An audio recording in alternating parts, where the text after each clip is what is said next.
الدم الفلسطيني ليس سلعة انتخابية عند نتنياهو ليسمسر فيه من أجل الأغراض الانتخابية، والدم الفلسطيني ليس وسيلة لتعطيل قبول فلسطين في الأمم المتحدة. هذا نهج إجرامي يقوم به نتنياهو وبراك ضد شعبنا الفلسطيني في قطاع غزة، الذي يحاول أن ينهض من ركام حرب 2009 ليجد نفسه في ركام جديد. العالم يجب أن يضع حد لهذه الحكومة المجرمة، والعالم العربي بالتحديد.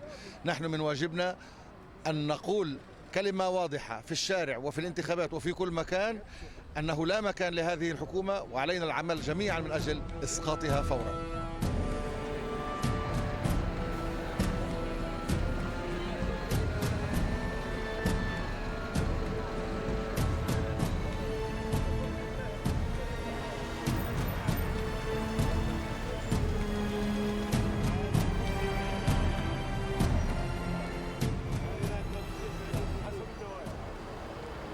باعتقادي أنه إلى جانب التخطيط المسبق نتنياهو أيضا اختار التوقيت المناسب له، وليس فقط المناسب للمؤسسة العسكرية.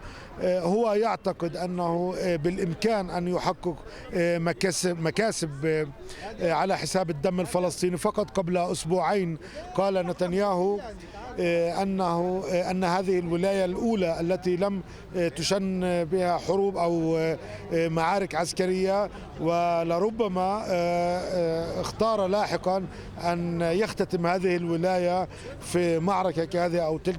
ولكن التجربة السابقة في العام 2009 قالت أنه ليس بالضرورة أن يجبي مكاسب سياسية جراء هذا العدوان، ويبقى الأساس هو أن إسرائيل لم تسقط للحظة واحدة